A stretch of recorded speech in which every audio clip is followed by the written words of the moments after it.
Oh, you coming in. Allow me to introduce today's setup. This is me, your host, the Shrimp. This is First, our venue for today. And this video is the journey of the 10th Thoracic Vertebra, the story of how the Teletubbies were founded, and above all, this is a recap of Honkai Star Rail patch 3.1. Light sleeps the gate, shadow greets the throne. Please enjoy. What's going on? Here's the stitch. Finan has been stuck in his Strife trial up until now, all the way from 3.0, and at this point to intervene, Mighty, Danghang and Trailblazer, of course, how can they do it without us, are sent in as a rescue team. Strife Domain is immediately traumatizing for Mighty, who is faced with his greatest fear, a knife. No, it seems to be a conflict between Kremnoans, his people, and Okama citizens that troubles him. Foreshadowing for the major plot of this patch aside, we find Finan, well, he finds us, we retrieve him, get back, and finally address the fact that Black Tide looks awful lot like Stellaron corruption. Finally, yes, I've been saying that since Trivian Finan appeared. Black Tide, yeah, it's Stellaron. Or like a Stellaron? Stellaron? Would you be like a Stellaron? Like a plague. Or like a Stellaron. Daha actually has good reasons to doubt it is Stellaron, but as a Stellaron hunter represent, I'm not convinced yet. We now briefly become Mighty. I am a jacked six-pack gladiator. ... I'm not worrying about him. I'm not worrying about him. And as Mighty, we have to face the current political situation. The Kremnoans who followed Mighty into Okama are not trying to assimilate, and neither do their children, all too proud of their ancestry. Even Mighty's closest advisor, Kratos, wants him to become the bearer of Strife Core Flame, be crowned a king, and lead their people back to Kremnus, resurrecting their nation and its traditions. Mighty is not too impressed. Ever since that fateful day when his father threw him into the River of Souls to die, and also killed his mother, Mighty has been harboring doubts about the Kremnoan love for war and slaughter, but we'll come back to Mighty's ruminations later. It is back to us, Trailblazers, as we are summoned by a glide to receive a gift of golden wine made from golden grapes watered with golden Titan blood. But drinking that would align us with Crisis S and put us in the naughty list of Okama's council, which hates Crisis S big time for holding and using too much power on their flame-chasing journey. So great, thanks Aglaya, but that's a pass for now. All is fine as we are also given the gift of friendship as Hyacinth appears. Hyacinth is the chosen crisis heir of Aquila, the Sky Titan, and she is a healer therapist visiting Okama for relief efforts. Hyacinth is from the Grove, a city of scholars, learning, research, you get the gist, and she plans to head back soon. Castros joins her because she has a question to a professor there. Trailblazer joins because we are bored. And Trian joins because she is actually on a diplomatic mission. The core flame of Ceases, Titan of Reason, is held in the Grove and needs to be relocated to Okama soon. However, Trian is not in a great shape. Recently, she has been opening the Century Gate left and right, letting us travel to Custom Kremnus, redirecting the Sword Laser, and that has caused severe deterioration in her memory and speech. That concerns but doesn't surprise other 3Bs, who just make Trian promise she won't open the Century Gate again unless there is no other choice. Foreshadowing for the major plot of this patch aside, our group, Hyacinth, Trailblazer, Mem, Castris, Trian, Danghang heads to the Grove. Except Danghang, she gets straight up forgotten in Okama, and Hyacinth is forced to stay behind by plot. So it's only 4 of us who arrive to discover the absolute destruction in the Grove. Researchers lie slaughtered, Black Tide corruption creeps in, a hologram of Professor Anaxa directs us to the heart of the Grove, the Luminary Throne, to retrieve the core flame and Anaxa's dead body. And then, a spirit who is totally not Ceases the Titan appears before us to act as our guide. Is this Ceases? You're actually Circe's, right? What? No way, who could have guessed this one? Together we make our way to Luminary Throne, where we find a mysterious black-robed swordsman. Who is this man? Darkwing Duck. Swordsman's identity shows suspicious traces of Finan, or as Mem puts it,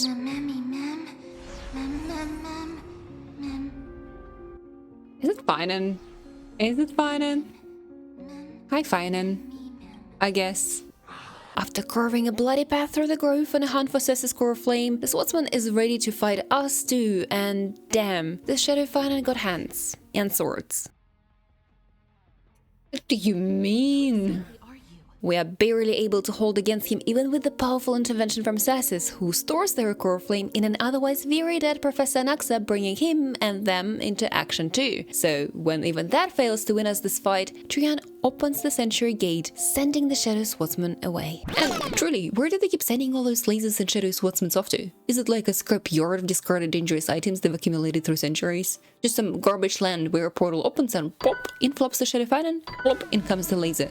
Now that's a mystery where I'd like to be privy to the answer. So the three of us plus Anaxa return to Okama. Before we report to Aglaya, Anaxa personally visits all loved ones of those who have perished in the grove. And then we don't report to Aglaya anyway, because she's busy. Anaxa is rather happy about that, as apparently both him and Aglaya hate each other's guts. That hate seems to stem from the fact that Anaxa, despite technically being a crisis heir, does not believe in the flame-chasing journey, its prophecy, or the Titans. Not the fact of their existence, I think, but rather their perceived importance.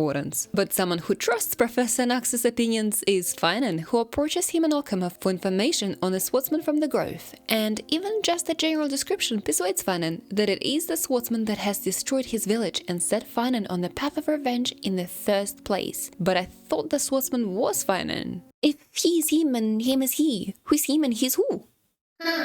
Unfortunately, it is not time to answer this deeply philosophical question just yet. It is path competition time, with Fanon and Mighty in a fierce face-off.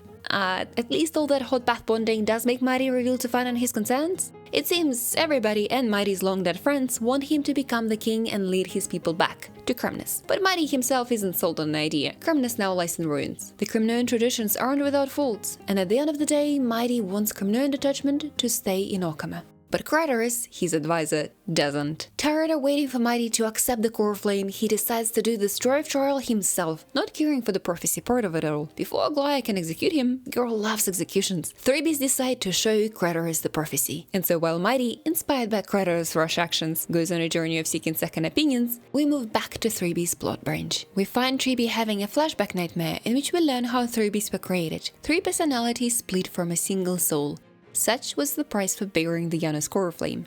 Once awake, 3Bs realize how much they've forgotten, and to reveal the prophecy properly, they decide to freshen up their deteriorating memories first, asking Orynyx for help. Their journey to Orynyx temple is marked with death flags, and when they arrive, not only they find that Orynyx has disappeared, but they also find who has made Orynyx disappear, the black-cloaked swordsman that has been hunting for core flames. And lucky him, because the core flame of Janus has just arrived for reaping. Which is why, just as she has promised, since there is no other choice, Trian opens the Century Gate one last time, sending 3B and Trianon back to safety. See you tomorrow.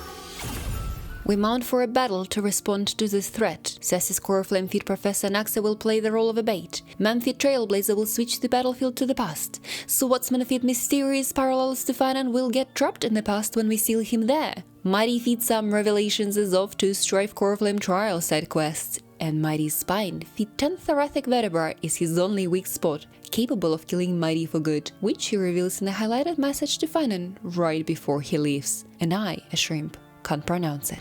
With the 10th Thoracic Vertebra? That's wrong. The rest are playing supporting roles in this plan. The plan goes wrong. Just as we trap the swordsman in the past and say, wahoo, we learn that these guys are capable of cutting through time. However, in those last few sentences, Mighty has also completed the trial, and with the power of a new demigod, we finally snatch the win. Cool, Mighty's here and he brought his 12 vertebrae, thoracic, spinal thing. That's not even the right number. But the Shadow Swordsman is better at counting, as right before his defeat he tries to stab Mighty into the aforementioned deadly 10th Thoracic Vertebra. Oh, it's Fanon. It's Fanon. He's going for the spine 12th thing. I feel like we're getting further and further away from the right answer here. Well, one battle is won, not mine, but the war is far from over, especially political. Capitalizing on the death of Orynyx, a good reputation titan, the Okama Council starts shifting the public opinion against the flame-chasing journey and Crisis Heirs. A way to fix this would be to have a Crisis Heir take on Orynyx core flame and divinity, but there isn't a Crisis Heir to match it. How about letting her give it a try? Why did you suddenly speak normal language? Hard pass for me, but nobody's asking a shrimp. And as for another contentious Sassis core flame, we find out that Anaxa is a corpse currently reanimated by that core flame's power, and Sassis plans to eventually usurp his dead body for good. If Anaxa wants his dead body back, he needs to answer their question first. What exactly are we?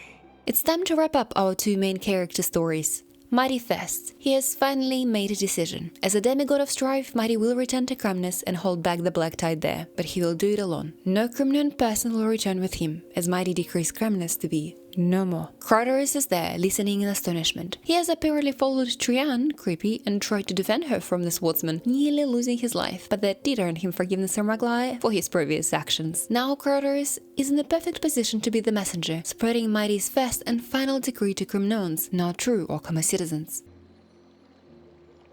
The Crumnoan dynasty comes to an official close today. It's time for Mighty to say his goodbye to Krasus heirs, Astral Express, all of Crumnoan people, and of course to Finan, who now knows how to kill Mighty using the mysterious, yet deeply important, 10th Thoracic Vertebra. You cannot stop the past from leaving its marks in our blind spots. Like on our 12th Thoracic Vertebra. God damn it, no, stop, freeze. It's been an entire patch and I'm still getting it wrong. I think maybe it's time for, what do they do in cases like this? A training arc. Thoracic vertebrae. Thoracic vertebrae. I don't know why I kept saying Thoracic. Maybe learning how to pronounce Thoracic Vertebrae was the friends we made along the way. May triumph always be yours, Mighty Mouse. And may your 12th Thoracic Vertebrae be safe. The number's still wrong though. Finally, it's 3B's time. Or rather, should I say to lead 2Bs, as we now say goodbye to Trian in the funeral. Still, to lead 2Bs are ready to keep the promise and reveal the prophecy on Finan's requests, so Trinan, Finan and Trailblazer head to Yanopolis. There we watch the past of Tribius, original 3B's name, as she, a daughter of Holy Maiden of Janus, grows up in a locked room, loses her mother to political reasons, and then, 10 years later, in resistance to the world around her, leaves her locked room for the first time in her life to steal Janus' core flame. And Janus in turn shares the prophecy with her. Let's take a look. Overthrow the gods, return the core flames, inherit divine authority, forge godly miracles, go kill, go mourn, kill my kin, mourn our fate, bury the spirits of the gods, nourish the land with divine essence. Yet thou shalt remember, yet thou must remember. All shall bid farewell to one, and that person alone will witness the miracle. Such is destiny. And while we already knew about killing the Titans for core flames, the death of all but one has been a fine print in Crisis Heirs contracts until now, seemingly meaning only one of the Crisis Heirs will survive to see the new era, but until confirmed, interpretation can vary. All that said, and I'll be as honest as a shrimp here, this is the most deranged, suspicious prophecy we've ever seen. It is told in a seemingly mad Lovecraftian horror way, even the name of Janus switches to Dying Titan during it for extra bad vibes, reminding me to remind us all that even at their best, Janus was not a titan of future-telling, but a titan of pathways, while at their worst, Janus has always been the titan of isolation and imprisonment.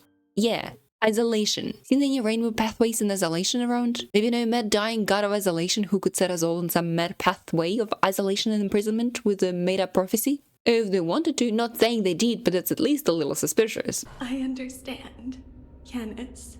But Tribis is not a viewer. She is a participant of the story, and so understandably she never questions Janus' prophecy. Splits not into 3 but 1,000 3Bs, 1,000 Bs, and travels as a troop of 1,000 messengers all across Amphoris to kick off the flame-chasing journey. What a hopeful ending to this story about the start of Crisis Heirs. I'm signing up exclusively to Professor Naxa classes next term. Oh, what's that? We're actually dying next term instead? Oh, can't a shroom catch a break around here? And still, many questions remain, such as, does Professor Naxa have labs that are not at 8 AM? Can death be an excuse for a late assignment? And where the hell did all the Century Gate junk go to after all? Jian, come back here and tell us! All that and maybe more, or less soon. Until such time arrives, take very good care and have yourself a shrimply good time. Bye-bye. Mwah. One last question. One last question. Do you know what thoracic vertebra is?